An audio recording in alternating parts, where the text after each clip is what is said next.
Good evening, Bahamas. Coming up tonight on our news. Former Attorney General Maynard Gibson weighs in on those electoral reforms announced in the speech from the throne. That story straight ahead. Store owners responding to the new reduction in value-added tax. That story coming up. Tennyson Wells says he finds Adrian Gibson's comments inappropriate. That and more tonight on our news. Plus, the inaugural graduation of the University of the Bahamas.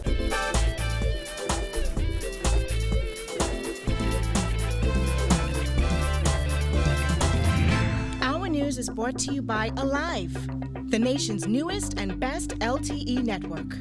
Good to be alive. Welcome to our news and thanks for joining us. I'm Christina McNeil.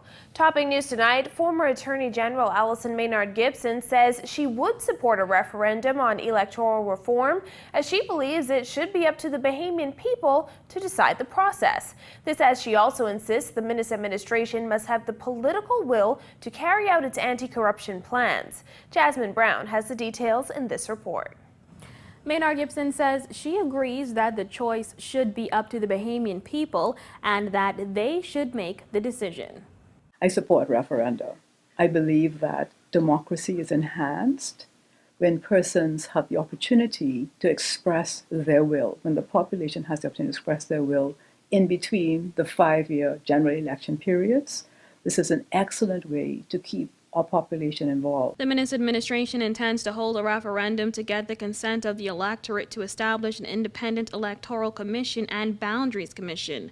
Given the failure of the past referenda, the most recent being the Christie administration's gender equality referendum, Maynard Gibson says there are certain things that need to be done before that can happen. The responsibility that comes with it, though, is to make sure that people are properly informed. And I think I may have indicated to you before, this is where a heavy burden is actually placed on the media. And the media must take its responsibility as the fourth estate very seriously. There are also plans to introduce term limits for prime ministers and introduce a system of recall for non-performing members of parliament. The commitments were contained in Wednesday's speech from the throne, which was read in Parliament Square by Governor General Dame Marguerite Pindling on Wednesday.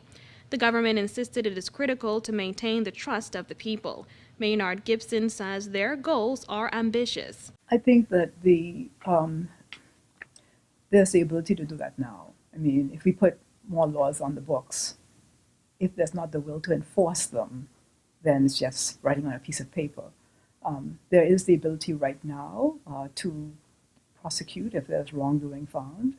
That's a matter of the police investigating. And I think it's important to, enforcement is key. You know, as people say, people could hold still to write anything, or mouth can say anything. The will to actually enforce the law. Reporting for our news, I'm Jasmine Brown. Well, store owners are also reacting to the speech from the throne, which promised to reduce value-added tax for breadbasket items. Most welcomed the change, but some store owners say government should have stuck with its initial promise to remove VAT in its entirety. Our April Sands has that report. Store owners speak out today saying that a complete removal of value-added tax would have been idealistic. But for some stores, it's more of an expense to add the reduction to breadbasket items alone. Removing VAT from breadbasket items was a promise repeatedly touted on the campaign trail. But the language in the speech from the throne said reduce, as opposed to remove, a distinction many picked up on and claimed was tantamount to a backtrack.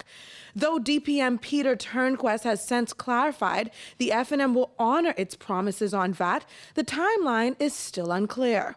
In any event, owners of local stores say a reduction isn't a bad thing, but it isn't as good as a full removal. You have to do all of your getting your accounting and all this different thing, and then being accountable to the government, getting all the paperwork and all this extra work, extra time. You have to hire extra people. You have to spend more money and nothing in return. And so any part of the removal of VAT will be better. Store manager Atwell Ferguson said a complete removal of VAT would have been for the best interests of the consumers. But the reduction to that of only breadbasket items leaves stores with more work to do. One store owner said due to their advanced software, the work isn't as tedious, but the fare is for small mom and pop stores that can't afford a $3,000 to $5,000 system in calculating the difference in VAT taxes for those differently priced VAT percentages. See, our software, it generates a report. It will have the different tax there because we have different payment methods, and all of that is spelled out on our report. So it would be the same thing. It would be the 7.5% VAT, and then you could have another line with the reduced VAT, whatever it may be. I'm hoping it'd be zero, but whatever it may be, it would generate it. One consumer said he understands why the government had to make a change in plans. I don't have a problem with the reduction of some of the prices on the bread basket either, because I realize that taxes have to be collected, and I don't know if it was just a political gimmick to say we can reduce VAT, but I don't think the country really could afford to reduce VAT, but we could probably reduce some of the payments on that 7.5 and round it down to about 5. Reporting for our news, I'm April Sands. Meanwhile, former Free National Movement Cabinet Minister Tennyson Wells says the recent comments made by the newly elected Long Island MP are not sitting well with him. Wells says given the plight the F&M faced with infighting ahead of the general election, they need to move forward as a united force. Giorgio Bain reports. While Wells said he hasn't heard of any recent infighting in the Free National Movement, he admitted that he did find the comments made by Adrian Gibson inappropriate and said that with so many F&M MPs winning their seat, he's sure there are many more who feel the same way. Former Cabinet Minister Tennyson Wells said Long Island MP Adrian Gibson acted inappropriately and should have been more realistic in the expectation he had for a cabinet post. Last week, Gibson publicly expressed disappointment that he was not appointed to Prime Minister Dr. Hubert Minnis's 19-member cabinet. People like Adrian who spoke out, there are others like him, I believe, who feel the same way. Like he feels they have to recognize that, you know,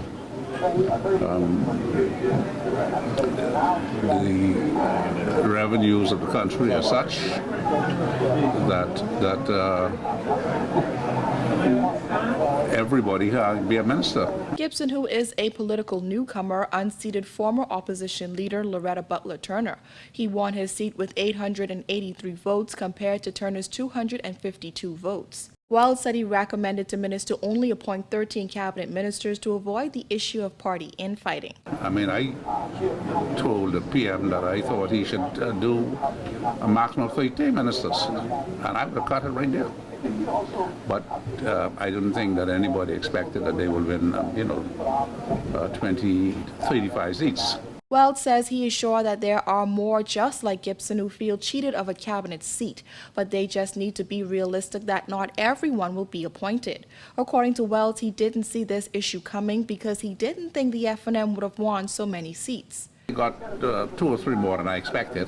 I mean, I've been predicting a minimum of 28 for must say about 6-8 months now, and by the time the election came around, I thought that the F&M would have won somewhere between 28 and 33 seats.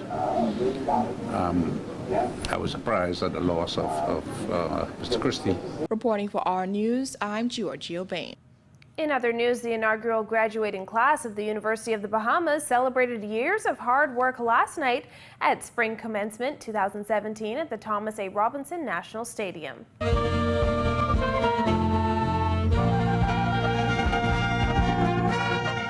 790 graduates received their degrees in what UB President Dr. Rodney Smith says is just the beginning of a transition and transformation process, not only for the graduates, but also for the university. This university has begun its transformation into a world-class university. And just like how you as students have been transformed over the past 4 or 5 years, and have become worthy to be conferred with your respective degrees, so too in just a few short years, your alma mater, in addition to having the clear distinction of having credits and degrees accepted all over the world, will also have the distinction of having international accreditation, allowing students from around the world to have comfort in knowing that the University of the Bahamas is recognized as being on par with or above the level of academic excellence offered at other universities. Now, Smith says the graduates have the tools to create opportunities for themselves and others. You have the opportunity to leave with your degrees and help to build a more robust Bahamas, a Bahamas that you are proud to call home. You can turn this country's challenges into strengths.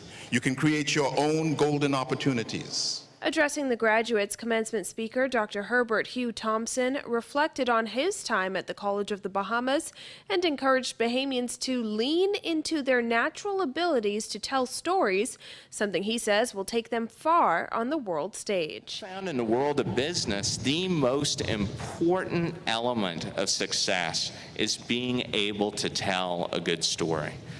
Being able to implant in someone's mind an idea, a concept.